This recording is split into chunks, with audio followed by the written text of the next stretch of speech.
all of us, we like to take a breather sometimes. We like to sit back, relax, and not worry about anything. We like having everyone do things for us. Well, I'm here to tell you today, to burst your bubble, and say that's not how it is in the Christian faith. Jesus was not that way at all. In fact, he was on the ground serving everyone else. Here he is, the Lord of all, people who he created, and he was serving them. And his ministry, the whole 3 years that he was serving, it was all about the other people. It was, the lower class, people that nobody cared about.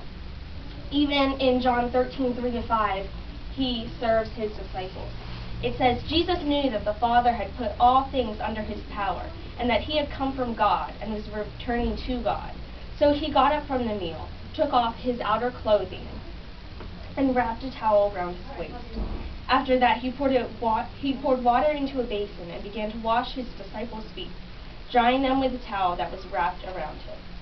Now, today, we don't really think much of foot washing because we have shoes, and if we don't have shoes, we have nice paved roads and everything. But these people, they had sandals on their feet and dirt roads, and after all that sweat and probably like poop that was on the ground, from the animals, that was really gross.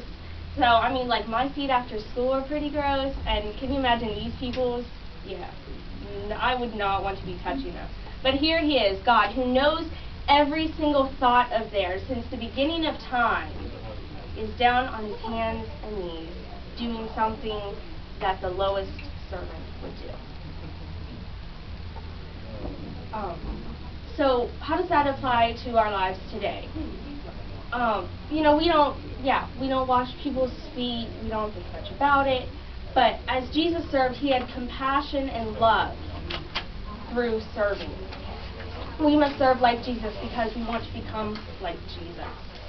Now, you may say, well, how do I get started? I don't wash people's feet, so what do I do? Well, see, Jesus, the amazing thing about him is he is such a giving God, and he has given us all specific gifts according to our personality to serve others. Now, when we serve, we don't get it for our glory, but we give all the glory to God. We use our gifts to the best of our ability to point everyone who does not know about God to him. And lastly, Jesus is death. We often push that aside. We don't really think about that. It's in the back of our minds.